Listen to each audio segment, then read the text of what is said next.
Yo,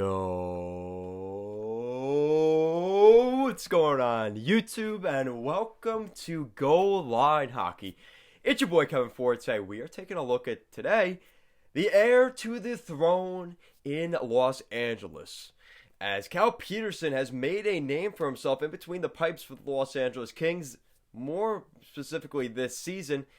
And could we potentially see a Jonathan Quick trade at some point in the near future? We're going to be taking a look at that in this video. If you guys like what we're doing here at Goal Line Hockey, want to see the latest news around the NHL, make sure to give this video a big thumbs up and an even bigger subscribe down below. And let's take a look at the Los Angeles Kings goal. Alright, so I thought today would be a good video to take a look at the Los Angeles Kings, because the Kings goaltending is something that we are starting to see shift. And the reason I say that is you look at what has been going on in LA. Now, for the past couple of games, we've started to see a changing of the guard in between the pipes in LA. So, just comparables. You've got Cal Peterson and Jonathan Quick. Jonathan Quick won the Stanley Cups back in the early 2010s with the LA Kings and was a huge part of that, short-term dynasty that the LA Kings had. The times when you could have a big team that had a little bit of offense, a very boring defensive system, but it won championships. Boston Bruins. Around that same time. That's when we saw this LA Kings team with the primes of guys like Anze Kopitar, Jeff Carter, Dustin Brown, as well as guys like Drew Doughty, and not to mention Jonathan Quick. So, looking at the numbers, side to side, there is some concern here for a guy like Jonathan Quick and the start he's had to this season. He looked really solid out of the gate, but since then, in his 6 games so far overall, not so impressive. Jonathan Quick's numbers to start this season: his save percentage at a sub 900 at an 867, and a goals against average above 4 at a 4.05. Not good numbers for Jonathan Quick. And the problem is, the numbers for the young guy, Cal Peterson, his numbers have been better in 8 games played so far this season. Cal Peterson, a 926 save percentage, and a goals against average of under 3 at a 2.49. So his numbers have overall been better in more games played. So Jonathan Quick is kind of in a tough spot. Now, you could say the LA Kings are not as good of a team as they were back in the day, and you could make an argument that that is why he is struggling. But the problem is when you see the young Cal Peterson come in, and he has really night and day better numbers than Jonathan Quick, you can't blame it so much on the team anymore, because there is a goaltender in LA that is producing better numbers than Jonathan Quick. So it's kind of a weird thing, because the LA Kings, like I said, this is a team that's been in a rebuild for a couple seasons. They have never really, ever since those championships, you knew they were going to rebuild.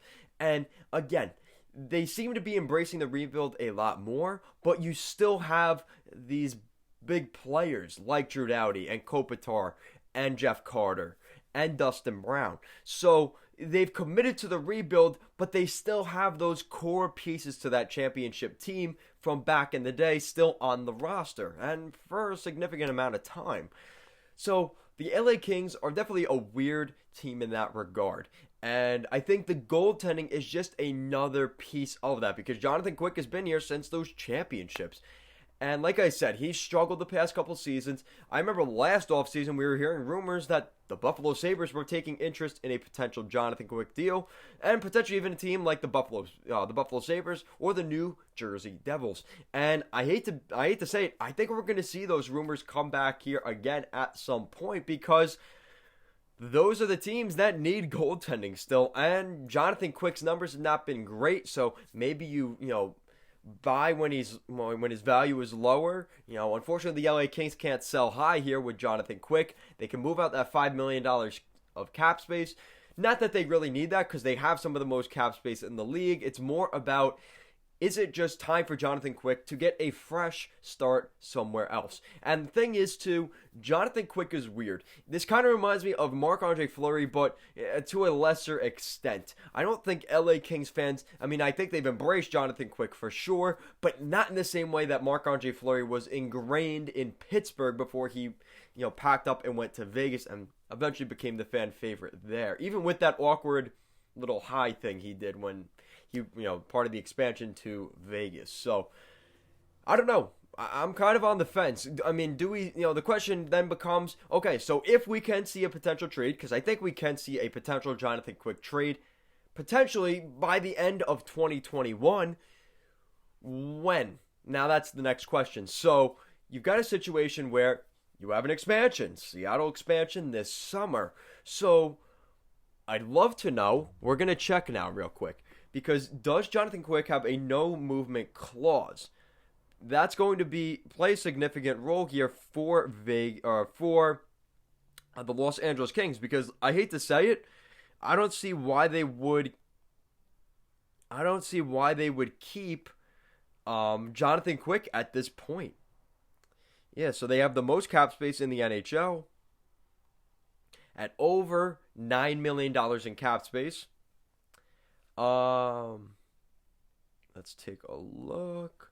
So he's got 3 years left on a $5.8 million contract. So at the end of this year, he still has 2 years left at $5.8 million per season. That may become an issue for the Buffalo Sabres because of their cap situation, with guys like Rasmus Dahlin coming off their ELC soon. Victor Olofsson's going to want another bigger contract in the next 2 or 3 years. I think he signed a 3-year deal.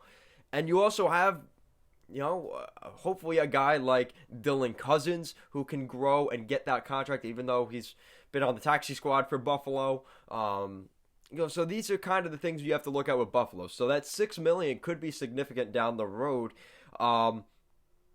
They still have another 2 years left at Cal Peterson. Again, Jonathan Quick, 35 years old.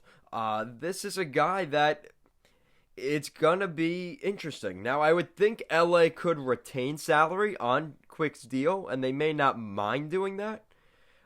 There is no movement clause. There is no movement clause. So he can be moved for wherever the Kings feel fit. So I think this is going to make things interesting because now you have a situation where you have, really a guy that in Quick that's 35. His numbers haven't been that good. Would a team like Buffalo or New Jersey consider acquiring him maybe in the offseason, which I think is more of a possibility, but even by the trade deadline? Would a team take a waiver on Jonathan Quick going into this year's trade deadline? Let's say a team like Vancouver. Now, they don't have the cap space, but let's say you retain salary, and would Vancouver move out a first-round pick to pick up a Jonathan Quick? This is something we could potentially look at. I'm just saying. I think they're going to make it work with Holtby and Demko. Or what about a team like Edmonton? Because Mike Smith and Mikko Koskinen have had their fair share of struggles throughout the beginning of this season. So would the Edmonton Oilers potentially be a fit for Jonathan Quick? Again, with salary retained, because that's going to be an important factor.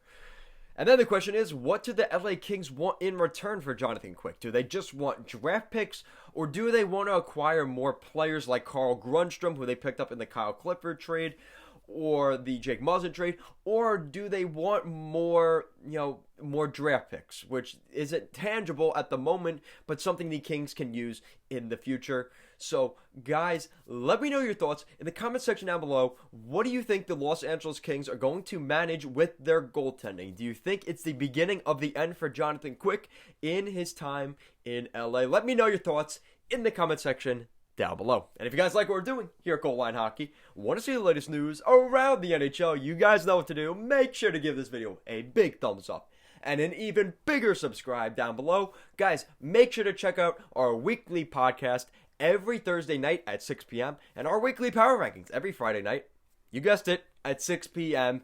Eastern Time. Guys, thank you so much for watching and have a great week.